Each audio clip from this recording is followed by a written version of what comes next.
Инстаграм деген секілді ол кәдімгі бір үлкен базарға айналып кеткен. Біреу бір нәрсені сатып жатыр, екіншісі тағы бір нәрсені сатып жатыр, біреу өзінің ойын, біреу мен кел стилистпен дейді, екіншісі кел психологпен дейді, үшіншісі кел бағанағы күйеуіңмен қарым-қатынасын дұрыстап беремін дейді. Оның ішінде орамалдағысы бар, орамалда емесі бар, бәрі қосылып кетті. Тіпті өкінішке орай бағанағы орамалдағы қанша қарындастарымыз орамалдың қадірін кетіріп, сондай бір блогерлік деген дүние пайда болды.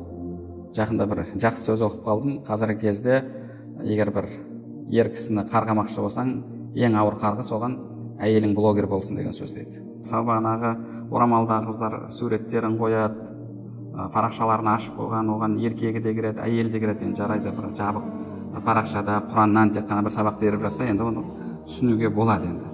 Ал бірақ бағанағы түрлі тақырыптарда бағанағы оны ар жақта әйелі отырма, еркегі отырма, өкінішке орай қазіргі кезде сондай бір ер мен әйелдің арасындағы мәселелерді де ашып әйтеуір соны да сауда қылып сатып жатыр.